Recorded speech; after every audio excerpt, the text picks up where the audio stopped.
Welcome to SmallTalk by Sfarim Chatter. I'm Nachi Weinstein.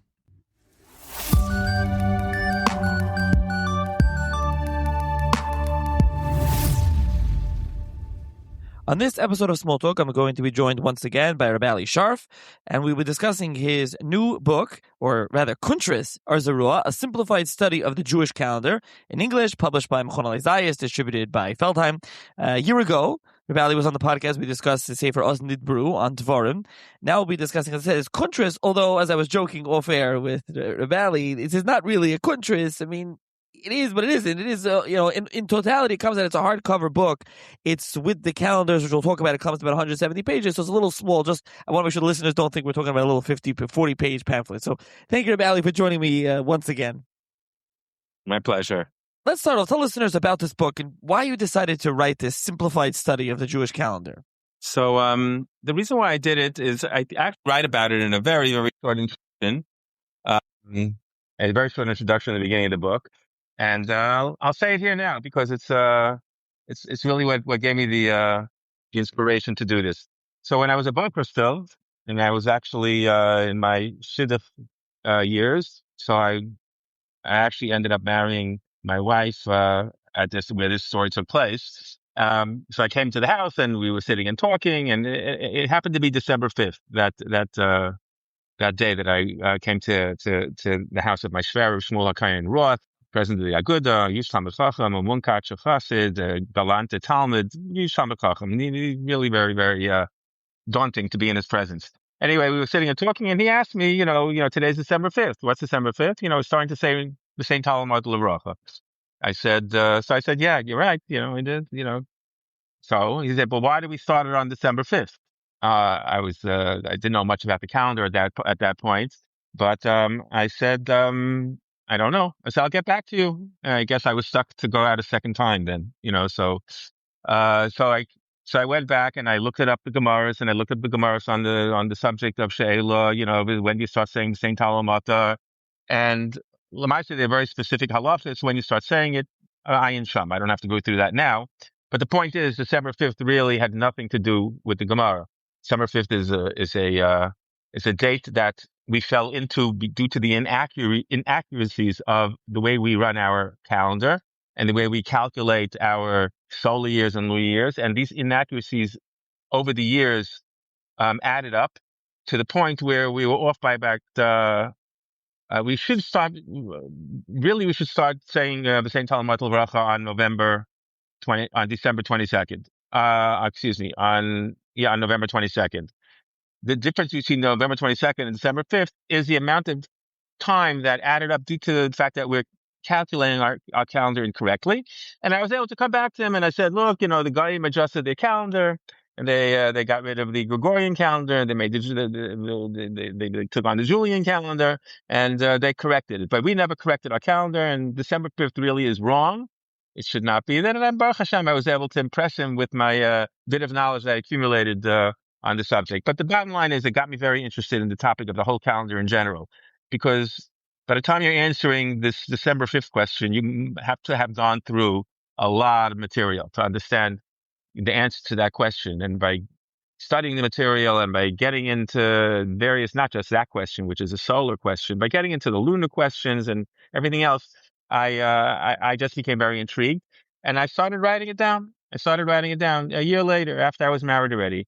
I started to write down from all my notes, and I write in the introduction. This was back in the early 80s. There was no word processing. There was no computer. Everything was typed by hand with two fingers, and then getting everything typed the old-fashioned way. And I typed it, and it was very difficult, to type to type a book on the typewriter. But I was able to do it, and it was okay. It was basically, that was really a Kuntris, what I had written it back then. And a couple of years ago, about 2 years ago, they came out with technology that you could take any document, now in AI it takes a second, but back then it was Chiddush, that you could take any document and scan it, and you can get back a file that you can edit. So I got back a digital file, and I sat down and I started from page 1, and I started going through it all over again. And it developed into this Kuntris that I have here today. And I think there's no comparison, there's no dimion between what I had then and what came out now. But I think my goal was to make it as simple and step by step possible, to make sure that anyone, if they really concentrate a little bit more, than they think they have to just reading a book, but a little concentration, I think it'll give tremendous ideas and open up a big topic to people that were until now, kind of hard to find a good book on this. All the books I've read on it were very, very difficult, very, very technical, very mathematical. I have every one of them. And I said, okay, now I know what I don't want to do. So then I said, okay, what do I want to do? And I think what I came up with here is a new approach to the whole subject where mamish anyone can pick it up and master the subject. I think very easily. Yeah, it's very usable, and we'll mention some. We'll go some of the highlights. We're not going to go through the entire thing here. I just want to mention. You mentioned the Julian calendar, the Gregorian calendar. For those that aren't familiar, the Julian calendar, based on Julius Caesar, was in use for about 1,600 years, and then the Gregorian calendar, Pope Gregory the 13th in the 16th century, is what we kind of use now when we talk about the regular solar calendar. So you start off. Let me mention some of the chapters, and we can hit on some of the points. So the chapters in this book. You have here, you start off, chapter 1 is the Luna solar calendar. Chapter 2, you go through the Sanhedrin era. Chapter 3, the fixed calendar of Hillel. Chapter 4 is the Moiled. Chapter 5, the leap year. Chapter 6, calculating the Moiled. Chapter 7 is the 5 Dechiyas, fixing the days of Rosh Hashanah. Chapter 8 is Cheshvan and Kislev. Chapter 9, the Kfiyas Hashanah. Chapter 10, calculating the Kfiyah for any given year. Chapter 11, the distribution of Kriyas HaTorah. Chapter 12 is Tkufas Hashanah, the seasons of the year.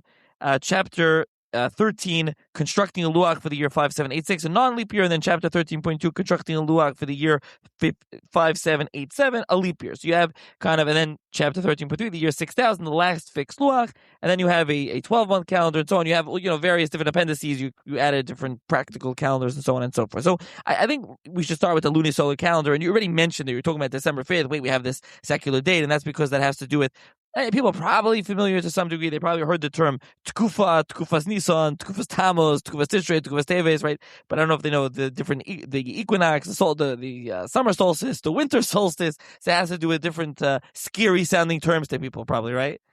Yeah, but the truth is, it's a very, very basic concept. And the concept is that the Torah tells us that we have to keep our months by the Chadashim,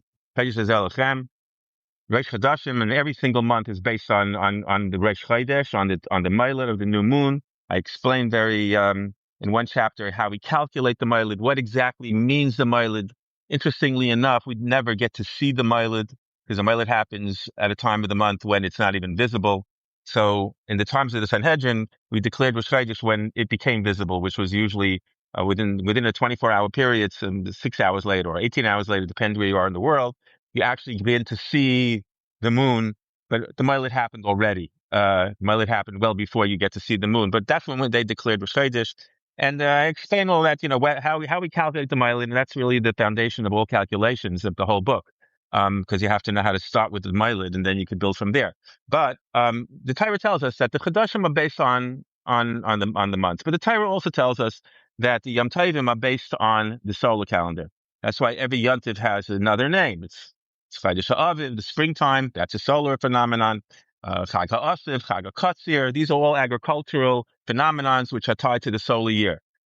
Bottom line is, we know that we have to now reconcile these two concepts. We have to reconcile the solar year with the lunar year, which creates what we call a leap year. And we use the leap year as our trick, to every 19 years to balance out this inconsistency that exists between the lunar and solar years. But that is vital to us keeping our calendar accurate, and also fulfilling the psukim in the Torah that tell us that we have to fulfill HaChodesh Elechem and Chag HaAviv for Pesach. So if you don't do it, our Yom Tovim will come out in the run to Kufa. I mentioned that I'm sure we all know this, every moontik and danistik, we know it's Ramadan, right? Whenever we turn around, it's Ramadan, summer, winter, because the Muslim calendar does not have a need to have Yom Tovim in any seasons. They just have a need to have Rosh Chodashim.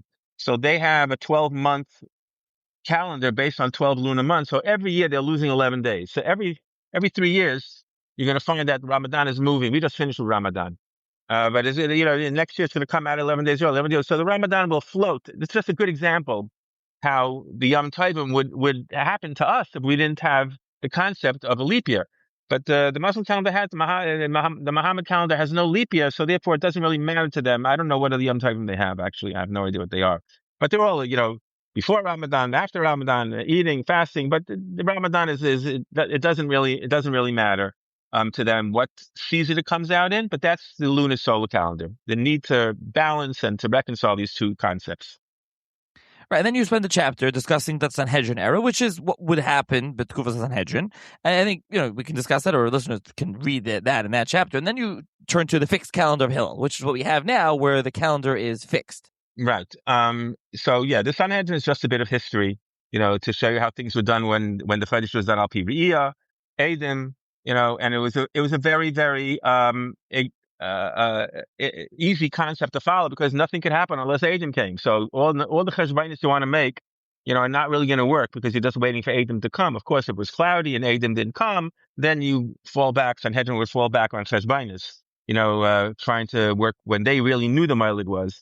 But that's just a bit of history. But after the destruction of the Beis Hamikdash, and we no longer had Al Pi Re'iyah, so Hillel had to come up with a calendar that we could live with that would keep Klal Yisrael functioning. I mean, without Hillel's calendar, Pasha wouldn't know how to function. We take it for granted. We come to shul and we see the calendar on the wall. What's the name of the calendar? The Luach Ezra. Yeah, as a Sarah calendar. How do they do it every year? How do they do it? They do it because they know my kuntres. Okay, they know how to do it. It doesn't just it's not automatically printed, and you have to know how to construct a calendar in order to put out a luach every single year. You have to know the rules, and you have to know how to do that. So it's all based on the rules that Hillel put into operation when he was Mekadesh all the Chadash until the year 6000. By the way, that's why my very last chapter I calculate what the luach will look like in the year 6000. And I write that, Mitzvah Hashem, we won't get up to that point, because Mashiach will be here well before then. But we're definitely not going past the year 6000. Many Gemaras can talk about that. The world will only last 6,000 years. And that's why Hillel was Mekadosh Kadashim only till the year 6000. Because he believes strongly Mashiach will be here, before the year 6000. But the point is, he was Mekadosh all Kadashim, so we don't need Eidim anymore. We don't need testimony anymore. We don't need Eidus. We don't have Chikira. We could rely on Hillel's Kiddush HaChedesh, which he did for us, a tremendous taiga, calculated all the years, and that's why we have our fixed calendar today. Depending on where you daven, either you'll hear the Mailed Vet Zayin, whatever, or the Mailed will be. And for many people that just hear the mumbo jumbo, they just hear it, they move on. They have no idea what's going on. So you have a chapter discussing what is the Mailed, very brief. What's going on? The Mailed is very simple. The Mailed happens roughly every 29 and a half days. And to be more exact, you have to break it down into chalakim, and you have to break it into hours, and there's no such thing as seconds in Jewish timing. But the Mailid happens every 29 days, 12 hours, and 793 chalakim. That's an exact timing. So we know when the Mailid is going to be. So if you can figuring out when the very first Mailid was, from the time of the creation of the world, which is called Mailid Taihu, because that Mailid happened theoretically. It was before there was a world, but we know when Mailid Taihu was. So that's our starting point. And once you know when Mailid Taihu is, then you could just build you could figure out every single Mailid from there by adding on these 29 days and 790 halakim, and that's how you figure that out. But that's a very daunting mathematical process. And what I do is I bring down a system here with how to do that very, very easily and with not much ado, by giving you shortcuts how to figure it out. But once you know the first Mailid, you can figure out every Mailid thereafter. But again, it's based on this very exact calculation. And since we no longer are relying on Eidim, we could use the calculation instead of waiting for Eidim to show up and tell us that the new moon started. And that's why calculating the calendar now is much easier because we rely on mathematics. And you have a chapter also discussing how to calculate the Mailid. That chapter looks a little scary. You have discussing how you can calculate the Mailid, and you also have the leap year as well, discussing the leap year, which we discussed before. But then you have the 5 Techiyas, fixing the days of Rosh Hashanah. And as you mentioned, Rosh Hashanah, one would think it starts when the first day of the lunar year, so it should start on Mailid Tishrei. But that's not the case, only about 40% of the time. So what's going on?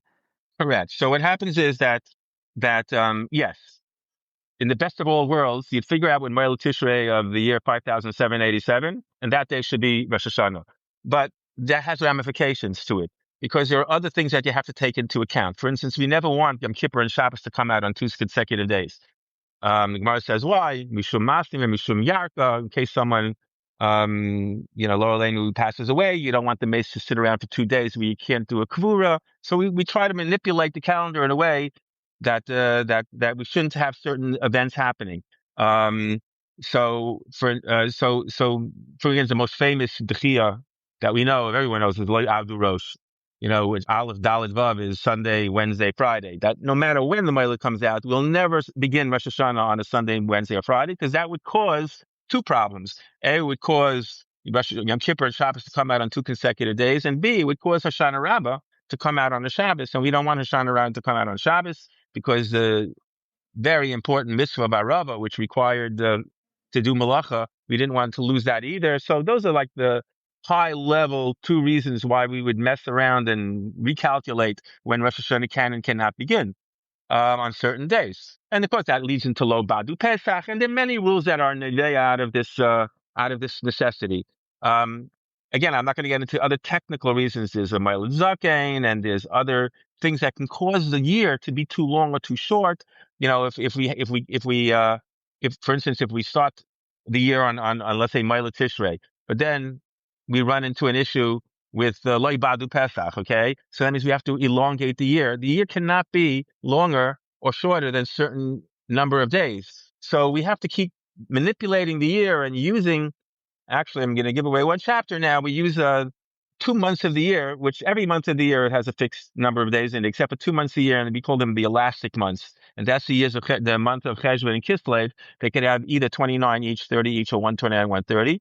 But those combinations give us the ability to push Rosh Hashanah with Daichid. Those are called Dechiyas, okay? With Daichid Rosh Hashanah by manipulating those months so that we don't run into these problems that we were just talking about. Right, as you said, you kind of discussed that. That's a whole chapter here, and you also have you talk about the Kviyas Hashanah, you talk about how to calculate that, and so on. And this, again, we're just really skimming the surface here because while it's not a big book, it is a kuntris, as you said. It's attempts to be very simple, straightforward, small, really to spoon feed you and give you exactly what's going on a topic that's negea for our daily lives, but maybe something that we're not all familiar or perfectly understanding.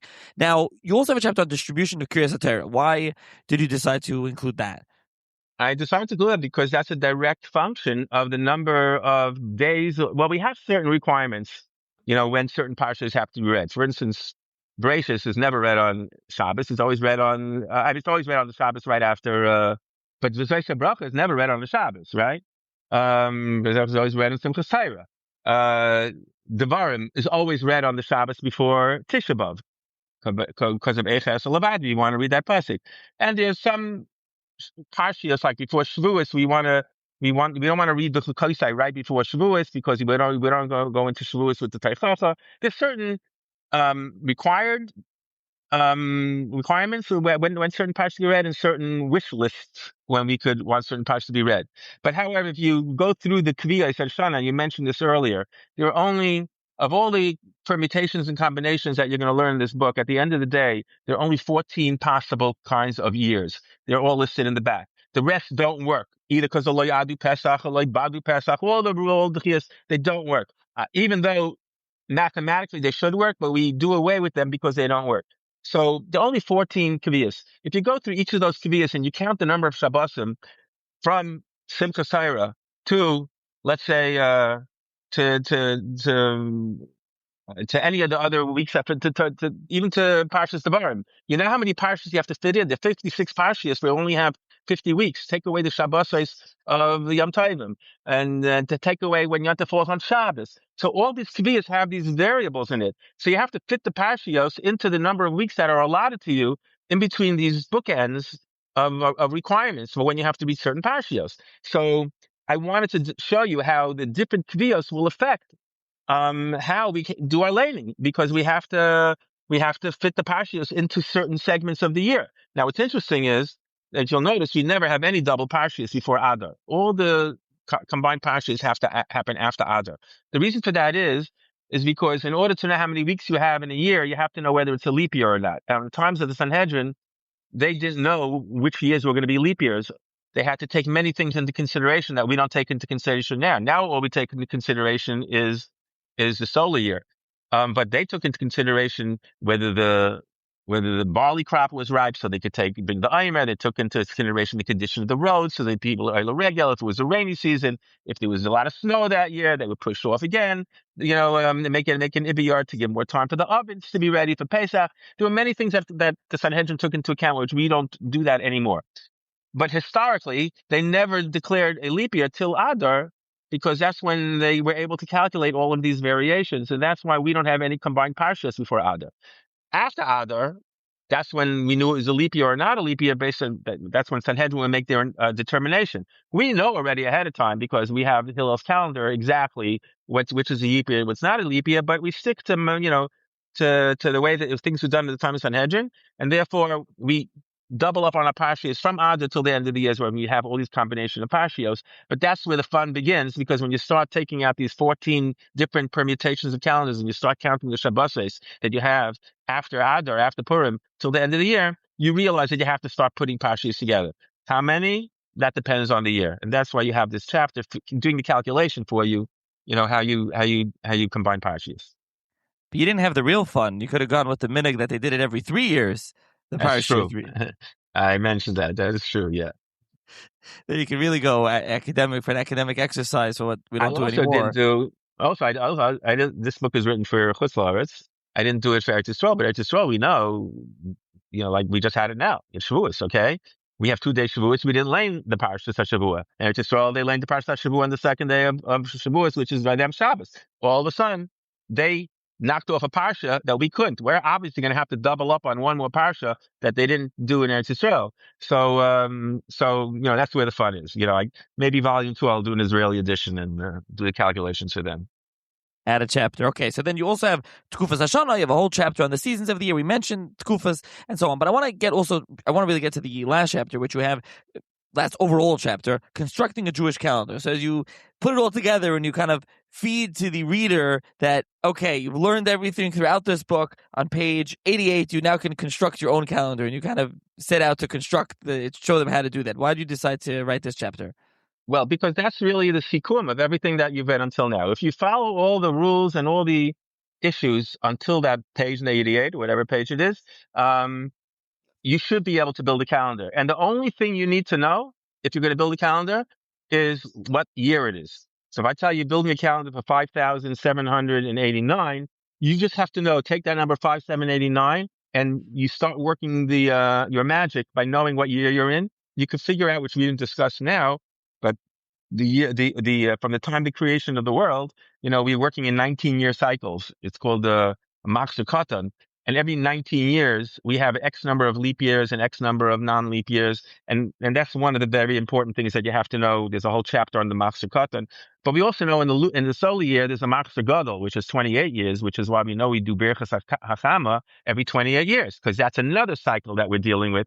That cycle is very inaccurate, because we don't really care so much when Birchas HaChama comes out. But we do care very much about the Machzor Katan, because we have to reconcile the lunar and solar years, and that's a much more exact calculation. But the bottom line is, once you know what year we're in, then if you follow my step by step, I gave 3 examples, and the reason why I gave 3 examples is, it's funny. My publisher said, why do you use 5786 as an example? I said, because that's the year I wrote the Sefer. He said, yeah, but it's going to be obsolete. I said, it really makes no difference. It's an example of a non-leap year. And 5787, which I also gave an example, is an example of a leap year. So pick it, doesn't really matter. It happens to be the time I wrote, but that's why I did 6,000 also, because 6,000 really works off the exact same calculations as 5786 and 5787. But it's just interesting to know what if Mashiach comes in the year 6,000, what the calendar will look like that year. If we're going to have a Chalamoy trips, for 4 days or 3 days or whatever, you want to know how the Yom Tovim fall out that year. But yeah, I gave these examples because once you know the rules, and they're not hard at all, I think I quote the Rambam. The Rambam says that, it's called Saita Iber, because really you're not supposed to reveal it to people. You have to keep it secret. And by the way, I didn't write this in the book, but I think the reason why we're supposed to keep it secret is because we find that every time we were persecuted by the Goyim, whether it was the Greeks, the Romans, the first thing they took away from us was Kiddush HaChodesh. They took away Kiddush HaChodesh. What's up with Kiddush HaChodesh? Take away Talmud Torah, which they tried to do also. But Kiddush HaChodesh was very important for them to take away, because once you take away Kiddush HaChodesh, you take away the foundation of Yiddishkeit, and you don't know where you are in the year. You can't keep, I once heard I don't know who says this, or maybe I made it up. I'm not sure. But we know that also with all the different machleksim between the Prushim and Sedukim, the most famous one, there were many, many, many, many, but anyone will tell you the most famous one was Mimachas Shabbos. That Shavuos, that we start counting Omer either the day after the first day, which is we hold of Pesach, or you start counting Sunday, Mimachas Shabbos. And the Sedukim held you start counting from Sunday. Mimachas Shabbos means you start counting from the first Sunday after Pesach. What were they chepening with our counting of the Omer? I think the answer is Pashut. They wanted to mess up our calendar. Meaning, once we start counting from Sunday, that means Shavuos no longer is coming out on the day of Kabbalah Torah. Wow, the effects are, the ramifications are huge. Take away Kiddush HaChodesh, and we're not celebrating Matan Torah anymore. Now we're celebrating the barley crops.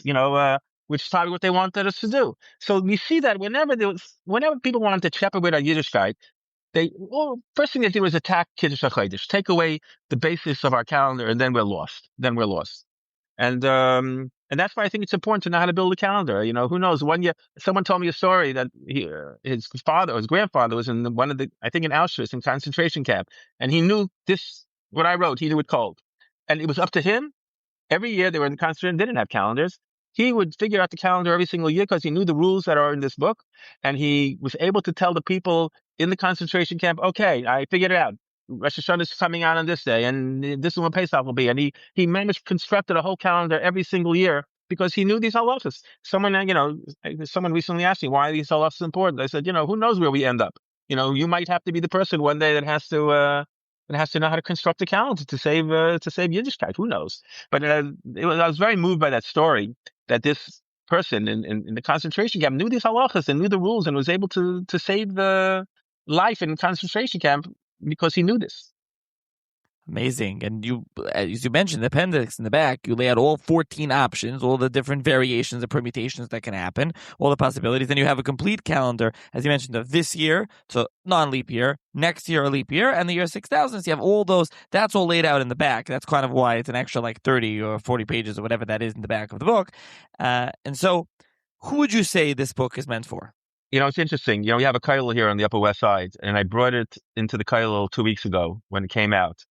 And, to give a sefer to a Kol Yungaman, they have enough for them.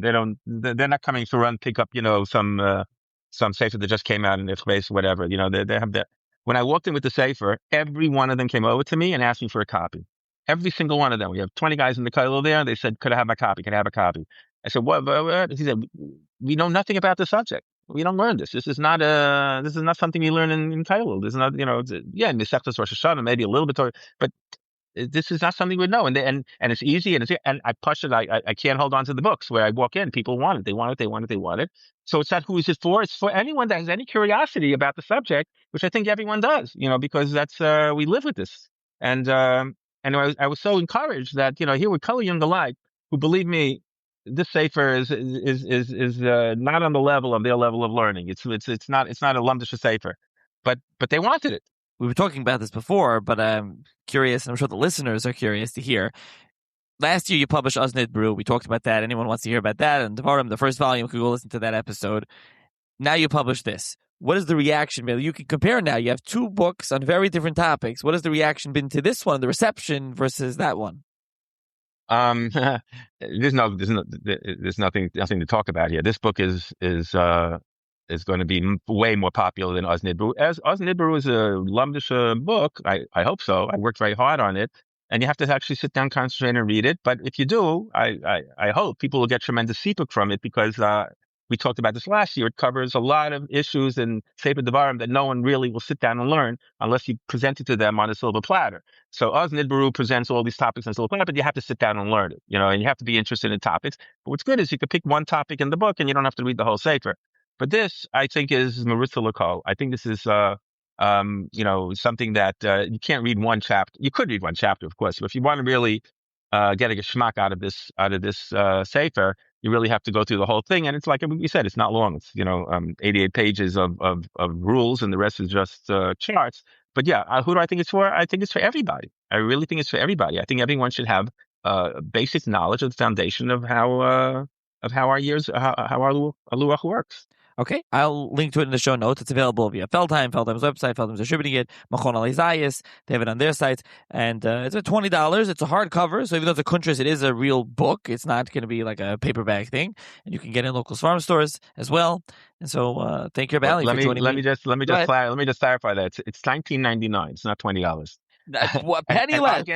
And I get to set the price. Okay. So you know how you know the Svarim business. Okay.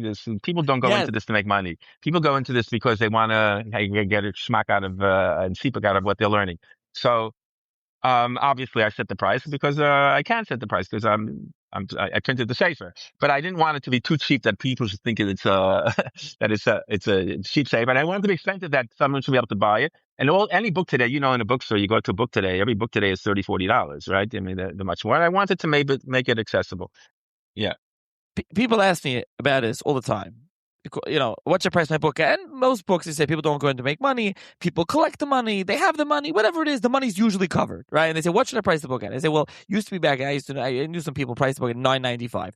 $9.95 is pricing your book in the bargain bin that nobody's going to want to look at. It must be garbage. That's just people's psyche. So do you want to price the book? $15 to $20. Exactly. It's not big. You don't need the money. You don't want the money. But if you price it less, people automatically, their brain thinks it must be garbage. Why would it be priced at $9, $10? Who prices a book at $10? It's ridiculous. So yeah, it just has to be priced somewhere in the $15 to $20 range. At least that's always my feeling. So okay, $19.99. You know that I have a hobby in music as well, and I put out several CDs. Okay, that now but I used to give them out for free because, like I'm saying, all I want to do is when you're creative, you want as many people to have as possible. So I gave it to a friend of mine, and he said, "Oh, let me pay you for it." I said, "Don't be silly." He said, "I take it." He said, "No, it's not. Let me at least pay you what it cost." I said, "Okay, $50,000." So yeah, that's what it cost. Back then. Anyway, so here's the same thing. Someone said to me, "Let me pay you what it costs." Okay, that number I'm not going to give you, Nafi. I'm sorry. Okay, but it's my greatest pleasure to get this book into as many people's hands as possible, because I really think it will have a place on someone's bookshelf. It's something that you'll want to have. Okay, so it'll be, like I said, a link in the show notes, available in farm stores. And thank you, Bally, for joining me once again. Okay, my pleasure. Thank you so much, Nappy. I appreciate it.